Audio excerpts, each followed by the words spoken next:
नमस्कार, मैं हूं राहुल शर्मा और आप देख रहे हैं आज का सबसे बड़ा मुद्दा। और सबसे बड़ा मुद्दा है बिहार से। तो क्या वाकई बिहार में खेला होने वाला है और क्यों आखिरकार 14 तारीख पर फोकस किया जा रहा है। 14 तारीख यानी कि खिचड़ी का दिन होता है, मकर संक्रांति का दिन होता है। और क्या वाकई दही चूड़ा खिलाकर ही शुभ काम किया जाएगा, यानी कि क्या दही चूड़ा चाचा भतीजा मिलकर साथ खाएंगे और नई सरकार बनाएंगे। लेकिन इन सब के बीच में एक खबर ये भी सामने आ रही कि दही चूड़े का इंतजाम जो होने वाला है उससे पहले जेडीयू के विधायकों को तोड़ देंगे लल्लन सिंह। लल्लन सिंह कौन? केंद्रीय मंत्री लल्लन सिंह, जिन पर बीजेपी का हाथ। और लल्लन सिंह को सीएम बनाने की कोशिश क्या बीजेपी कर रही है।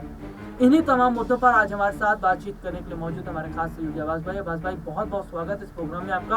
और मेरा पहला सवाल आपसे रहेगा कि जो बिहार की तस्वीर हम देख रहे हैं, पिछले साल 18 दिसंबर से अगर हम देखते हैं तो आज 4 जनवरी कम से कम हो जाता है। और इन सब के बीच में जो प्रदर्शन कर रहे हैं छात्र, उनका प्रदर्शन जारी है और उनकी मांगे हैं कि परीक्षा को दोबारा करवाया जाए, लेकिन सरकार ने मना कर दिया।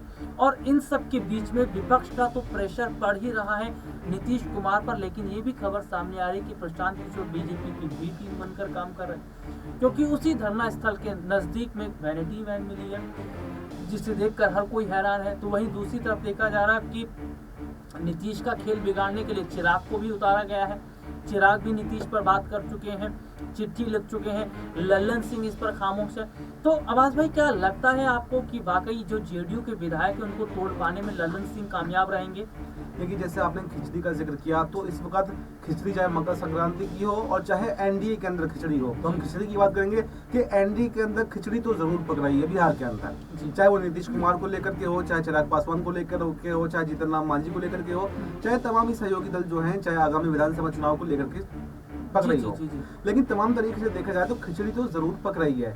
नीतीश कुमार ने कहीं ना कहीं जो बगावती सुर हैं वो बीजेपी को दिखाए थे, लेकिन उसके बाद में जैसे लालू यादव से ऑफर मिला नीतीश कुमार को, तो उस ऑफर के बाद में अब नीतीश कुमार ने एक उस पर स्पष्ट जो अभी उन्होंने अपना रुख स्पष्ट किया है और उन्होंने कहा था कि 2 बार हमसे जो पहले गलती हुई थी फिलहाल हम उसको दोहराने नहीं जा रहे हैं। यानी कि नीतीश कुमार ने ये जोर देने की कोशिश की है कि ये अफवाहें फैलाई जा रही हैं और इसके भी कई कयास लगाए जा रहे हैं। इसमें के कयास लगाने का मतलब ये है कि लल्लन सिंह ने कहीं ना कहीं नीतीश कुमार को बगावती सुर दिखाए, जिसके बाद में नीतीश कुमार को ऐसा बयान देना पड़ा।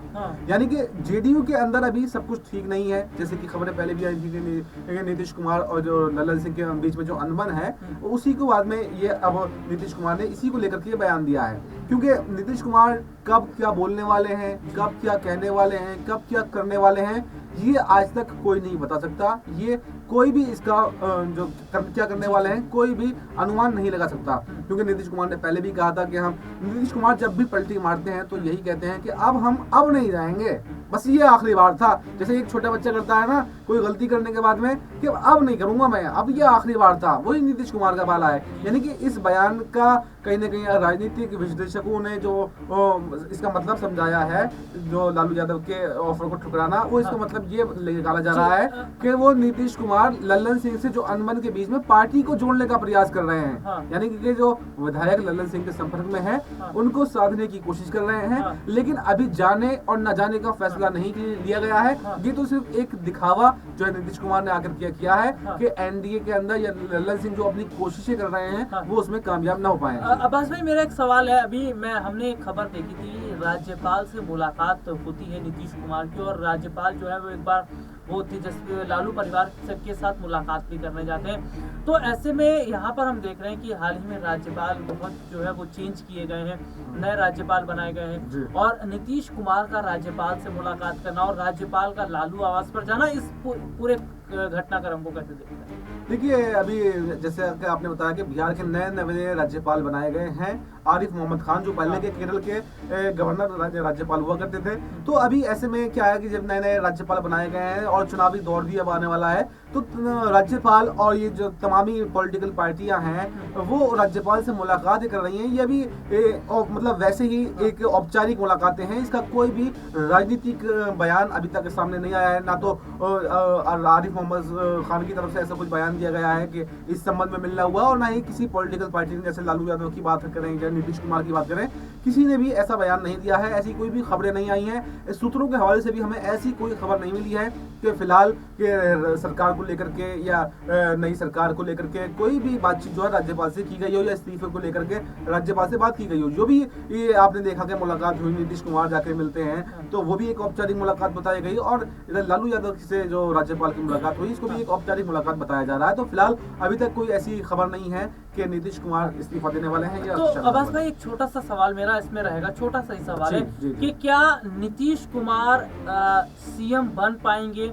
क्या जिस तरीके से देखा जा रहा है कि नीतीश चौतरफा गिर गए, विपक्ष भी घेर रहा है, अपने भी उनको घेरते नजर आ रहे हैं, तो क्या 2025 का जो इस साल का जो विधानसभा चुनाव होने वाला है, इस साल का सीएम कुर्सी पर वो बैठ पाएंगे? क्योंकि बीजेपी ये कह चुकी है कि हमने एनडीए की तरफ से तय नहीं किया है कि सीएम चेहरा कौन होगा। देखिए, आपने बहुत अच्छा सवाल किया कि सबसे बड़ा सवाल बिहार वासियों के मन में यही है कि क्या इस बार भी नीतीश कुमार जो है बिहार की सत्ता पर बैठेंगे, क्या बिहार के मुख्यमंत्री बनेंगे?